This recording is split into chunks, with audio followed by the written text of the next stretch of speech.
পাকিস্তানের শিওরে সমন। একদিকে আগামী 11ই আগস্ট স্বাধীনতা ঘোষণা করতে চলেছে বালুচিস্তান, অন্যদিকে খোদ লস্করে তৈবার নেতাই রীতিমতো ভিডিও প্রকাশ করে কেঁদে কঁকিয়ে স্বীকার করছেন যে গত 3 থেকে 4 বছরে তাদের 30 জন টপ কমান্ডারকে করাচি পেশোয়ারে একেবারে খতম করে দেওয়া হয়েছে। অর্থাৎ সবার অলক্ষ্যে আননোন গানম্যান তার খেলাটা কিন্তু চালিয়ে যাচ্ছে। এদিকে পিওকে নিয়ে অশান্তি, আবার অন্যদিকে পাকিস্তানের অন্দরে একের পর এক আত্মঘাতী জঙ্গি হামলা, পাকিস্তানকে জব্দ করতে একেবারে ময়দানে ভারতও। সব মিলিয়ে প্রশ্ন উঠছে, কে এই আননোন গানম্যান? কিভাবে পাকিস্তানের কড়া নিরাপত্তার মধ্যেও তারা টার্গেটের এত কাছে পৌঁছে যাচ্ছে? বালুচিস্তানের স্বাধীনতার দাবি কি পাকিস্তানের জন্য নতুন সংকট? সীমান্তের ওপারের এই পরিস্থিতিতে ভারতের নতুন কৌশলগত পদক্ষেপ কি? বালুচিস্তান পিওকে, জঙ্গি হামলা এবং অভ্যন্তরীণ অস্থিরতা, অস্তিত্ব সংকটে শাহবাজ মনিররা। নমস্কার, আপনারা দেখতে শুরু করেছেন এডিটরস ডায়েরি। আমি ভাস্কর দত্ত আরও একটি নতুন এপিসোডে আপনাদেরকে স্বাগত জানাই।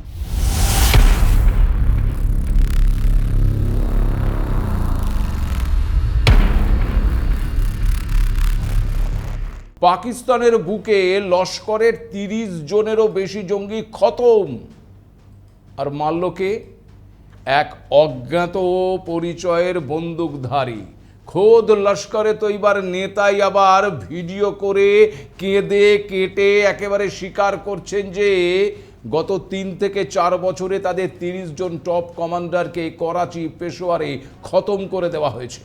ইন্টারনেটে ছড়িয়ে পড়া একটা ভিডিও ক্লিপ পুরো পাকিস্তানের গোয়েন্দা সংস্থা ওই আইএসআই এর একেবারে ঘুম উড়িয়ে দিয়েছে। তবে আপনাদেরকে জানিয়ে রাখি, ভিডিওতে কোনো সাধারণ মানুষ নেই, রয়েছে নিষিদ্ধ জঙ্গি সংগঠন লস্করে তৈবার এক শীর্ষ নেতা রিজওয়ান হানিফ।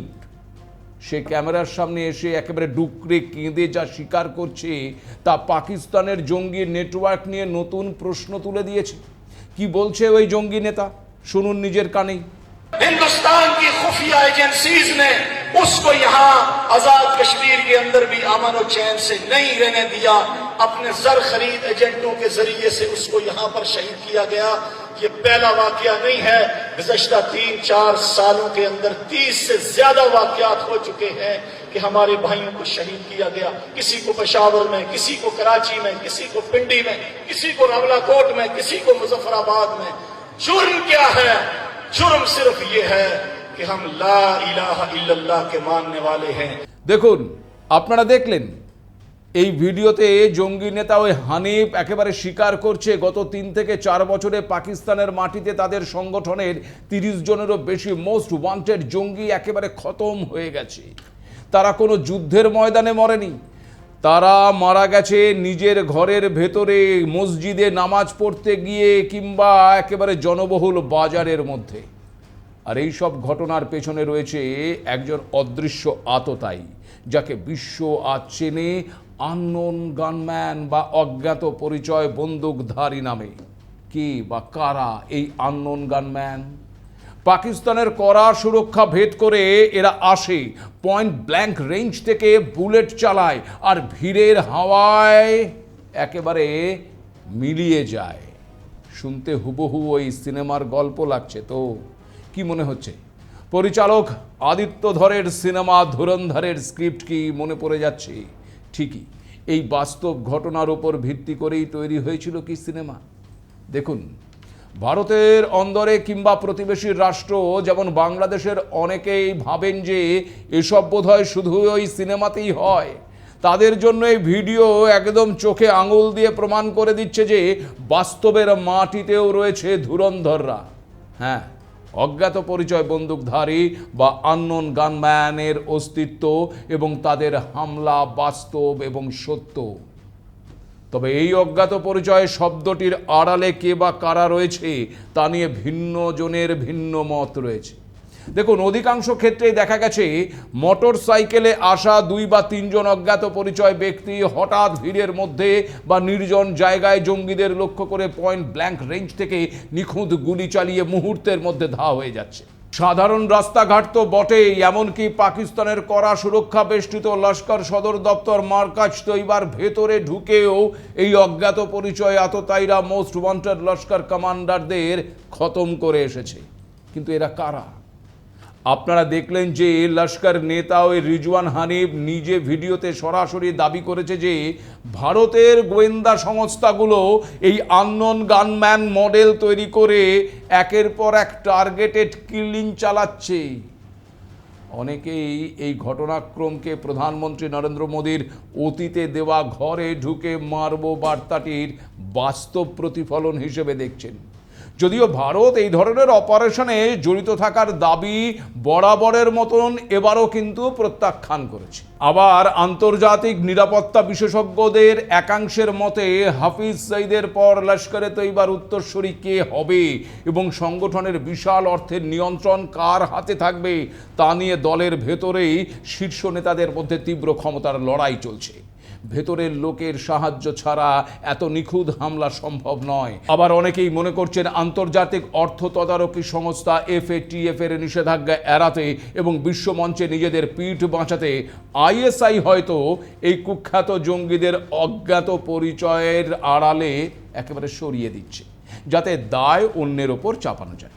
তবে একটা বিষয় পরিষ্কার যে অজ্ঞাত পরিচয় বন্দুকধারী কোনো কাল্পনিক চরিত্র নয়। এটি পাকিস্তানের মাটিতে সক্রিয় একটি অত্যন্ত বাস্তব এবং পরিকল্পিত কিলিং নেটওয়ার্ক। তবে তারা কোনো বিদেশি চর নাকি ঘরের ভেতরের শত্রু সেই রহস্যভেদ করা এখনো সম্ভব হয়নি। তবে খোদ সংগঠনের একজন শীর্ষস্থানীয় কমান্ডার রিজওয়ান হানিফ যেভাবে জনসমক্ষে এসে নিজেদের ওই 30 জনেরও বেশি সদস্যের খতম হবার কথা স্বীকার করেছেন এবং হাহাকার করছেন, তা ওই লস্করের চরম অসহায়তা এবং অভ্যন্তরীণ ভাঙনকেই কিন্তু একদম স্পষ্ট করে দিচ্ছে। যে 30 জন নিহত হয়েছে তারা কোনো সাধারণ ক্যাডার নয়। এরা অনেকেই ছিল ওই লস্করের থিঙ্ক ট্যাঙ্ক, অপারেশনাল হেড এবং ভারতে হামলার ব্লুপ্রিন্ট প্রস্তুতকারক। এই অদৃশ্য শিকারীদের ভয়ে হাফিজ সঈদের ছেলে এবং লস্করের বর্তমান শীর্ষ নেতারা এখন 24 ঘন্টায় একেবারে সুরক্ষা বেষ্টিত বাংকারে লুকিয়ে থাকছে। তারা নিজেদের গড় বা ঘাঁটিতেও সুরক্ষিত বোধ করছে না। হাই সিকিউরিটি জোনে ঢুকে যেভাবে এই কিলিং চালানো হচ্ছে এবং ISI যেভাবে খুনিদের ধরতে সম্পূর্ণ ব্যর্থ হয়েছে, তাতে লস্কর নেতৃত্ব বুঝে গেছে যে পাকিস্তানের সুরক্ষা কবচ আর কাজ করছে না। এখানে আপনাদের একটা বিষয় একটু জানিয়ে রাখি, ভিডিওতে যাকে প্রায় একেবারে ওই কান্নাকাটি করতে দেখলেন, সে রিজওয়ান হানিফ সম্পর্কে কয়েকটা কথা বলি। সে ভারতের মোস্ট ওয়ান্টেড তালিকায় অন্যতম প্রধান অপরাধী। এই হানিফ আবার লস্কর প্রতিষ্ঠাতা ওই হাফিজ সঈদের অত্যন্ত বিশ্বস্ত এবং কাশ্মীরে জঙ্গি অনুপ্রবেশ করানোর প্রধান নেতাদের একজন। তার কাজ পাকিস্তান এবং পিওকের বিভিন্ন জঙ্গি ঘাঁটি পরিচালনা করা।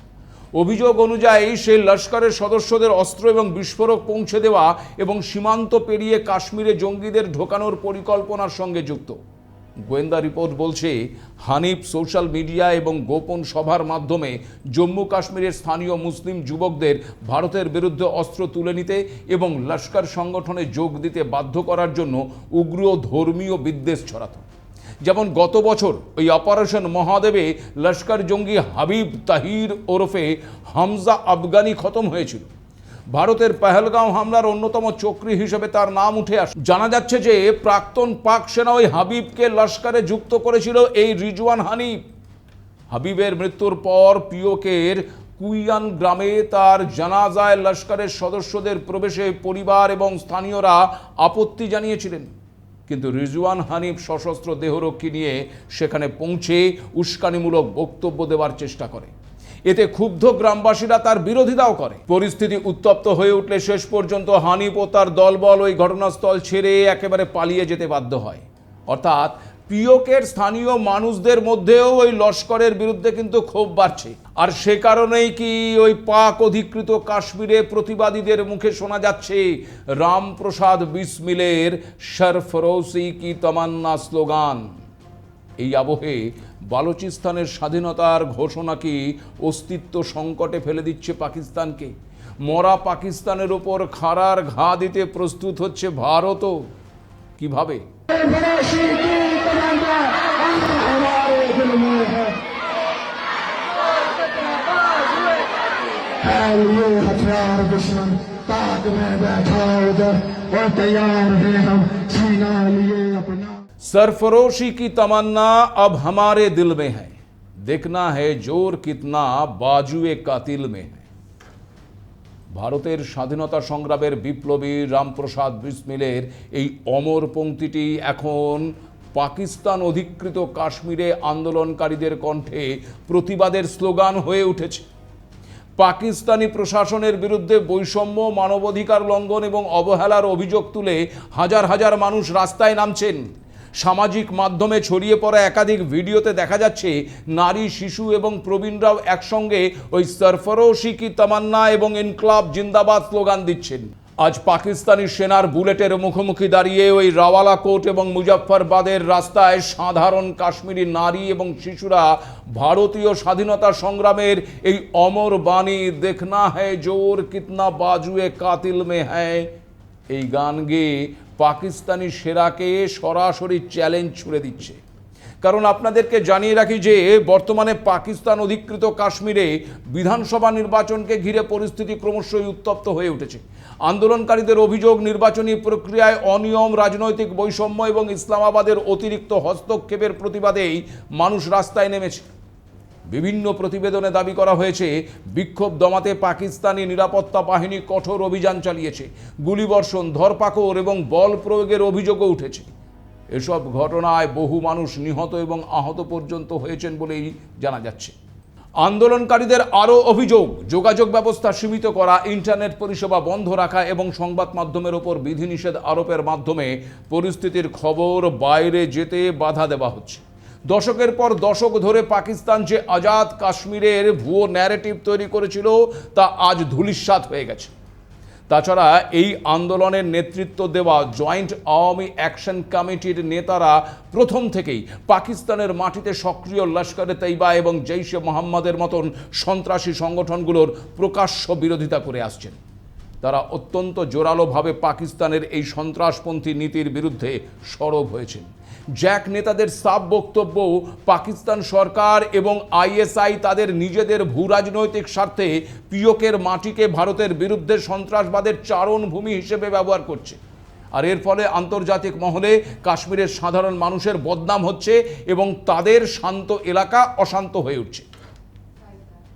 তাই তারা চান লস্করের মতন সমস্ত জঙ্গি লঞ্চিং প্যাড পিওকে থেকে অবিলম্বে গুড়িয়ে দেওয়া হোক। জ্যাক নেতা শওকত নওয়াজ মীরের অভিযোগ, সাধারণ মানুষের অধিকার এবং মৌলিক চাহিদা উপেক্ষা করে পাকিস্তান সরকার জঙ্গিদের নিরাপত্তা দিতেই বেশি গুরুত্ব দিচ্ছে। তিনি প্রশ্ন তুলেছেন, সাধারণ মানুষ যেখানে আটা বা বিদ্যুতের জন্য হাহাকার করছে, সেখানে লস্কর কমান্ডাররা কিভাবে কড়া সুরক্ষায় ঘুরে বেড়াচ্ছে? এ বিষয়ে তারা সরাসরি পাকিস্তানি সেনাপ্রধান ওই আসিম মুনিরকে কাঠগড়ায় দাঁড় করিয়েছেন। সবচেয়ে আশ্চর্যের বিষয় হলো, আন্দোলনকে দমাতে পাকিস্তান সরকার আবার ওই জ্যাককে নিষিদ্ধ সংগঠন ঘোষণা করেছে। এর জবাবে জ্যাক নেতাদের দাবি তারা কোনো সন্ত্রাসী নন, সাধারণ মানুষের অধিকার আদায়ের আন্দোলন করছেন। তাদের অভিযোগ, আসল সন্ত্রাসী তারা যাদের পাকিস্তান সরকার নিজে লালন পালন করছে। অর্থাৎ এর থেকেই পরিষ্কার হয়ে যাচ্ছে যে পিওকের মানুষ এখন দ্বিমুখী শোষণের শিকার। তাই তারা পাকিস্তান এবং লস্কর দুজনের বিরুদ্ধেই কিন্তু এখন বিদ্রোহ ঘোষণা করেছে। আর এই আবহে শেহবাজ শরীফ আর আসিম মুনিরের ঘুম কেড়ে নিয়েছে ওই বালুচিস্তান। মরা পাকিস্তানের ওপর শেষ খাড়ার ঘা পড়তে চলেছে নাকি আগামী ওই 11ই আগস্ট। হ্যাঁ, বালুচ জাতীয়তাবাদী নেতাদের পক্ষ থেকে এই 11ই আগস্ট তারিখটিকেই তাদের প্রকৃত স্বাধীনতা দিবস হিসেবে বিশ্বজুড়ে উদযাপনের ডাক দেওয়া হয়েছে। বিশ্বজুড়ে বালুচদের আহ্বান জানানো হয়েছে নিজেদের ঘরে স্বাধীন বালুচিস্তানের পতাকা ওড়াতে। তাদের দাবি, 1947 সালের 11ই আগস্ট ব্রিটিশদের হাত থেকে তারা স্বাধীন হয়েছিল, কিন্তু 1948 সালে পাকিস্তান জোর করে তাদের জমি কেড়ে নিয়েছে। আর সেই কারণেই এই 11ই আগস্টই বালুচ সম্প্রদায়কে নিজেদের বাড়ি, দোকান, বাজার এবং শিক্ষা প্রতিষ্ঠানে বালুচিস্তানের জাতীয় পতাকা তোলার জন্য আহ্বান জানানো হয়েছে। বালুচিস্তানের এই স্বাধীনতার ঘোষণাকে ইসলামাবাদ সম্পূর্ণ বেআইনি, অবৈধ এবং একটা ভুয়ো ন্যারেটিভ বলে উড়িয়ে দিয়েছে। কিন্তু মুখে যতই বড় কথা বলুক না কেন, ভেতরে ভেতরে কিন্তু এই পাকিস্তানের ভয়টা সবাই বুঝতে পারছে। ভয়ের চোটে একেবারে পাকিস্তান প্রশাসন ইতিমধ্যেই গোটা বালুচিস্তানের সমস্ত ধরনের সভা সমাবেশ আর জমায়েত নিষিদ্ধ করে দিয়েছে। অর্থাৎ এখন রীতিমতো অস্তিত্ব সংকটে ভুগছে ওই পাকিস্তান। আর এই আবহে পাকিস্তানের ওপর শেষ খাড়ার ঘা দিতে এক মাস্টার প্ল্যান সাজিয়েছে ভারত। এবার সীমান্তের রেল যোগাযোগকেও আরও শক্তিশালী করতে বড় পদক্ষেপের পথে নয়াদিল্লি। চীন, পাকিস্তান এবং বাংলাদেশের সীমান্তবর্তী এলাকা জুড়ে রেল পরিকাঠামো উন্নয়নে আগামী 18 থেকে 24 মাসে বড় অঙ্কের বিনিয়োগের পরিকল্পনা করা হয়েছে বলেই জানা যাচ্ছে যে পাঞ্জাব, রাজস্থান, হিমাচল প্রদেশ, পশ্চিমবঙ্গ, আসাম এবং উত্তর পূর্ব ভারতের বিভিন্ন রাজ্যে নতুন রেল লাইন, স্টেশন এবং প্ল্যাটফর্ম নির্মাণের পাশাপাশি পুরনো রেল নেটওয়ার্ক আধুনিক করা হবে। সীমান্তে এই সুরক্ষা বলয় তৈরি করতে ভারত সরকার সব মিলিয়ে প্রায় 45,000 কোটি টাকার একটা মেগা বাজেট বরাদ্দ করার পরিকল্পনা করেছে, যা আগামী 2 বছরের ভারতের মোট রেল বাজেটের প্রায় 22%। কিন্তু প্রশ্ন হচ্ছে, হঠাৎ কেন সীমান্তে রেল লাইন তৈরির ওপর এত জোর দিচ্ছে মোদী সরকার? এটা কি শুধুই সীমান্তবর্তী এলাকার সাধারণ মানুষের জন্য উন্নয়ন, নাকি এর পেছনে লুকিয়ে রয়েছে ভারতের কোনো বড় কৌশলগত এবং সামরিক পরিকল্পনা? দেখুন, বিশেষজ্ঞরা বলছেন যুদ্ধের সময় যাতে একেবারে চোখের পলকে ভারতীয় সেনা এবং ভারী যুদ্ধাস্ত্র সরাসরি শত্রুর সীমান্তে পৌঁছে দেওয়া যায়, এটি তারই একটি ধুরন্ধর প্রস্তুতি। অর্থাৎ পাকিস্তান বা চীন যদি কোনো ধৃষ্টতা দেখায়, তবে ভারত এখন ঘরে ঢুকে শুধু মারবেই না, বরং তার পুরো পরিকাঠামো আগে ভাগে তৈরি রাখছে। তবে এই মহাপ্রস্তুতি কিন্তু আজ হঠাৎ করে শুরু হয়নি। যদি আমরা পরিসংখ্যানের দিকে তাকাই, তবে দেখা যাচ্ছে যে গত 1 দশকে উত্তর পূর্ব ভারতে প্রায় 1700 কিলোমিটার নতুন রেল লাইন তৈরি করেছে ভারত। এর পাশাপাশি সীমান্ত এলাকায় তৈরি হয়েছে একাধিক কৌশলগত সেতু, দুর্ভেদ্য সুড়ঙ্গ এবং সামরিক ব্যবহারের উপযোগী একাধিক অ্যাডভান্স ল্যান্ডিং গ্রাউন্ড। বিশেষজ্ঞদের মতে 2020 সালের ভারত চীন সীমান্ত উত্তেজনা, পাকিস্তানের সঙ্গে চলমান নজিরবিহীন নিরাপত্তা চ্যালেঞ্জ এবং এই অঞ্চলের পরিবর্তিত ভূ রাজনৈতিক পরিস্থিতির পরিপ্রেক্ষিতেই আজ সীমান্ত পরিকাঠামোয় এই চূড়ান্ত জোর দিচ্ছে নয়াদিল্লি। অর্থাৎ শত্রুপক্ষকে ভারতের সীমানার দিকে চোখ তুলে তাকানোর আগেও এবার কিন্তু 1000 বার ভাবতে হবে। আজ এ পর্যন্তই। নমস্কার।